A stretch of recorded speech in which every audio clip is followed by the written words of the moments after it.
Assalamualaikum warahmatullahi wabarakatuh. Bismillahirrahmanirrahim. Alhamdulillahilladzi arsala rasulahu bilhuda wa dinil haqq liyudhhirahu 'alad dini kullihi wa kafa billahi shahida.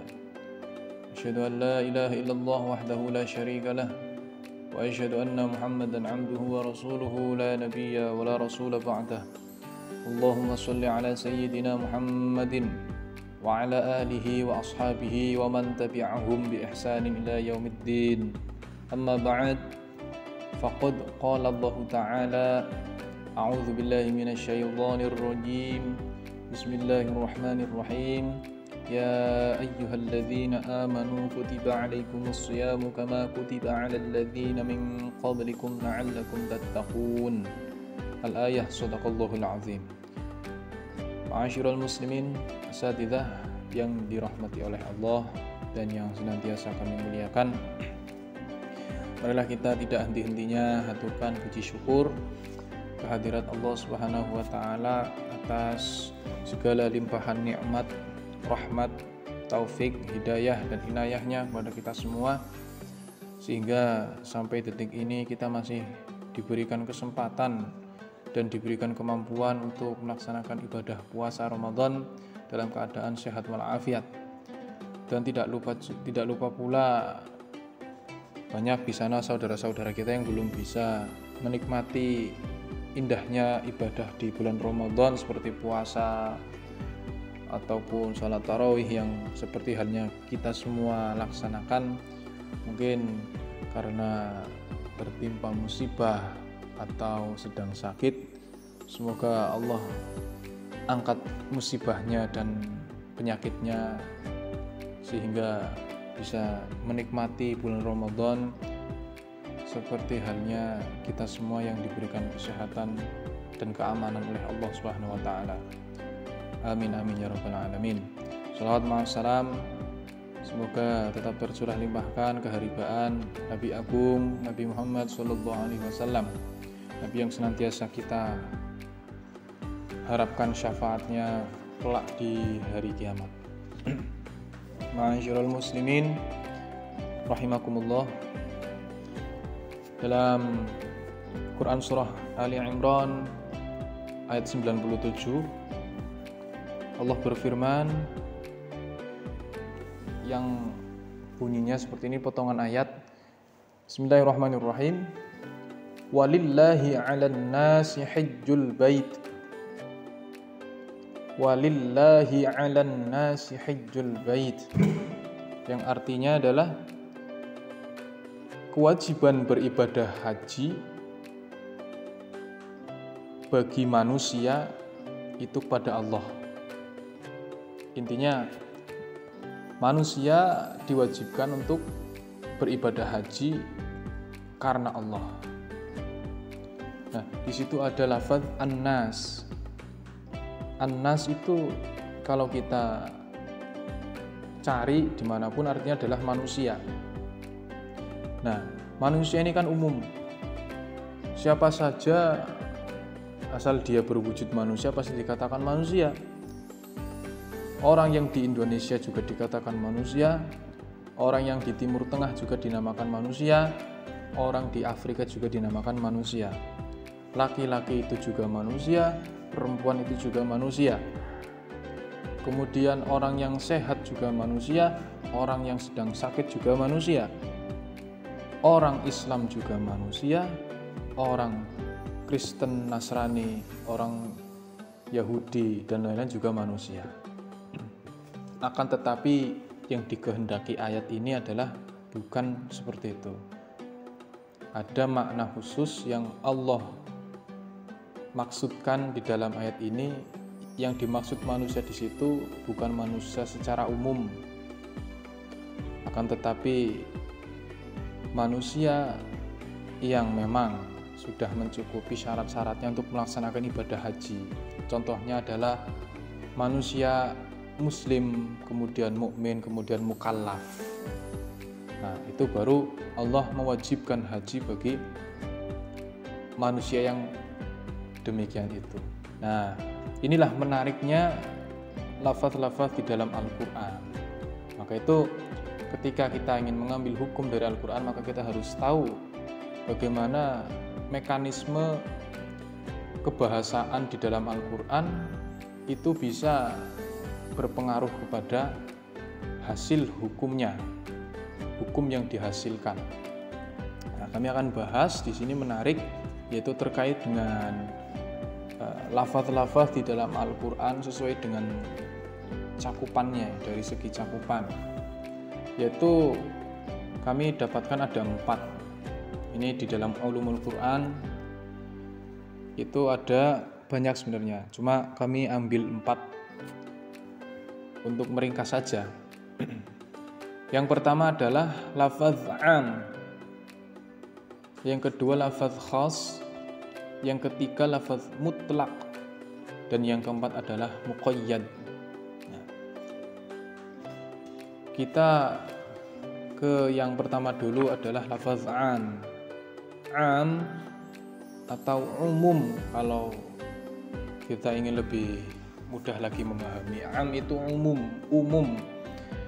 Ya, tetapi yang dimaksud di sini lafaz am di dalam Al-Quran itu adalah lafaz yang menunjukkan pada jumlah yang banyak dan satuan yang termasuk dalam pengertiannya dalam satu makna yang berlaku.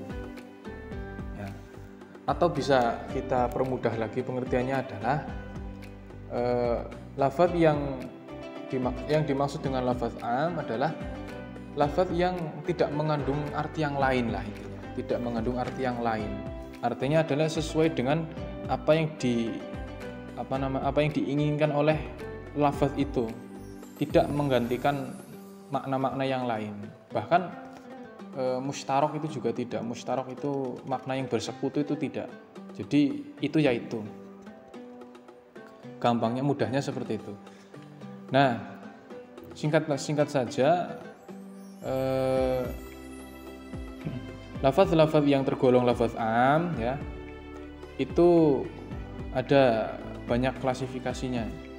Ada lafaz am menggunakan lafaz jamak ya. Jadi lafaz umum menggunakan lafaz jamak ya. Seperti kullun, jam'un. Nah, kullun itu kalau diartikan di bahasa Indonesia artinya adalah setiap, atau jam'un semuanya, atau kafah keseluruhan. Nah, contohnya misalkan kullu ra'in, setiap pemimpin. Nah, itu kalau setiap pemimpin ya tidak ada makna lain, bukan mutlak, artinya umum, secara umum, tidak menunjukkan personal, tidak menunjukkan yang lain, semua pemimpin. Kemudian ada lagi khalaqalakum ma fil ardi jami'a ya, Allah menciptakan pada kalian segala sesuatu yang ada di bumi, semuanya ya. Semuanya, jami'an, semuanya, tidak mengkhususkan terhadap suatu benda atau suatu makhluk, semuanya. Nah, itu yang menggunakan lafaz kullun atau menggunakan lafaz jam'un. Kemudian ada lagi lafaz am yang menggunakan lafaz mufrad yang dima'rifatkan dengan alif lam jinsiyah. Ya, contohnya adalah wa ahallallahu al-bai'a wa harramar riba. Al-bai'a dan ar-riba di situ ya. Al-bai'a kan aslinya bai', enggak ada alnya. Kemudian ar-riba aslinya riban ya, riba. Itu tidak ada alnya. Maka kemudian di ta'rif itu adalah disempitkan maknanya, dikhususkan, diistimewakan dengan alif lam. Nah, maka dari itu keduanya al-bai' sama ar-riba ya, itu menunjukkan lafaz am yang mencakup seluruh satuan-satuan yang dapat dimasukkan di dalamnya. Nah, pada intinya ya jual beli yang seperti apa nggak bisa dikhususkan, jual beli yang model apa saja, atau bisa dikontekstualisasikan di zaman sekarang, boleh jadi jual beli online, jual beli COD dan lain-lain. Itu juga mungkin termasuk. Nah, sama halnya dengan ar-riba. Ini tidak ada kekhususan, baik riba fadl, baik riba nasi'ah, dan lain-lain. Atau riba yang zaman sekarang mungkin bisa dikontekstualisasikan. Ini tidak ada batasan tertentu, tidak ada kekhususan. Itu contoh dari jenis-jenisnya ya. Jadi lafaz am itu ada beberapa penggunaan. Kemudian contoh di dalam Al-Quran ya, sebenarnya ini masih ada klasifikasi lagi, ada 3 ya. Ada am yuradu bihil am, lafaz am yang dikehendaki untuk sebuah keumuman, sebuah am lagi ya. Ada lagi juga am yuradu bihil khusus, am yang dimaksudkan untuk sesuatu yang khusus. Contohnya tadi ya, kayak walillahi 'alan nasi hijjul baiti ya. An-nas walaupun makna secara harfiahnya adalah manusia, tetapi yang dimaksud di dalamnya adalah mukmin mukallaf. Nah, itu lafadznya am tapi maknanya adalah sesuatu yang khusus. Nah, seperti itu. Ada lagi am makhsus ya, dan lain-lain. Mungkin bisa dicari sendiri-sendiri karena materi ini memang terlalu susah untuk dipelajari dengan cepat. Kemudian tadi yang am, ada lagi yang namanya khos. Khos itu atau khusus ya. Jadi kebalikan dari am adalah khos ya. Artinya lafaz yang menunjukkan arti tunggal ya. Contohnya misalkan rijal, rojulun ya. Rojulun itu masih umum. Kemudian diklasifikasikan lagi Khalidun. Khalid itu nama orang ya. Kemudian dikerucutkan lagi salah satu, yaitu lafaz khos ya. Contohnya banyak ya di dalam Al-Quran lafaz-lafaz yang secara khusus dimaksudkan untuk sesuatu yang khusus, yang personal mungkin ya. Contohnya adalah wala taqtulun nafsallati harramallahu illa bil haqq. Kenapa dinamakan lafaz khusus ya? Nahi atau larangan ya. Larangan itu pasti khitabnya atau yang diajak bicara itu adalah orang yang khusus ya. Mungkin seperti itu, wallahu a'lam bishawab ya. Kemudian tadi yang am dan khas. Nah, sekarang ada yang namanya mutlak muqayyad. Mutlak ialah lafaz yang menunjukkan pada hakikat lafaz itu apa adanya ya, tanpa memandang jumlah maupun sifatnya. Jadi mutlak ya mutlak, tidak ada batasan. Contohnya misal fatahriru raqabatin min qabli ayyatamassa. Nah, lafaz raqabatin ya, itu artinya budak ya. Itu tidak ada pembatasnya. Artinya budak yang seperti apa ya, laki-laki, perempuan, mukmin atau kafir, tidak ada. Jadi mau budak seperti apa terserah. Seperti dalam surah Al-Baqarah ya. Innallaha ya'murukum an tadhbahu baqarah. Sebenarnya itu adalah lafaz am, akan tetapi kemudian kaum Bani Israel yang bertanya akhirnya semakin semakin dikhususkan. Itu lafaz yang mutlak ya. Kemudian yang kedua lafaz yang muqayyad. Muqayyad adalah kebalikan dari mutlak. Jadi muqayyad ini adalah lafaz yang dibatasi, ada batasnya. Baik dibatasi oleh sifat, dibatasi keadaan, atau syarat-syarat tertentu yang lain. Misalnya, ya dalam Quran Surah Nisa ayat 92, fatahriru raqabatin mu'minatin. Nah, kalau tadi raqabatin tok, cuma raqabah, tidak ada sifatnya, tidak ada ketentuannya. Nah, kalau yang muqayyad fatahriru raqabatin mu'minatin, bukan hanya raqabah budak saja, tetapi dia ada sifat yang melekat dalam diri raqabahnya. yaitu apa? Mukminatin, budak perempuan yang mukminah. Nah, ini ada batasnya, maka disebut dengan muqayyad. Atau ada lagi, hurrimat alaikumul maitatu waddam. Nah, lafaz ad-dam itu ya, hurrimat alaikum, diharamkan atas kalian, al-maitatu bangkai, waddam dan darah. Nah, ini ad-dam lafaznya itu umum.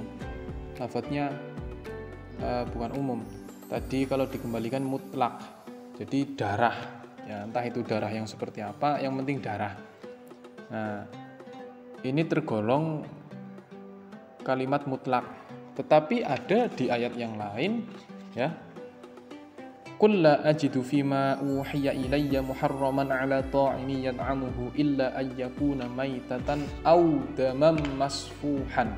Nah, di dalam ayat yang lain disebutkan ya, Al-An'am ayat 155, aw daman masfuhan, darah yang mengalir.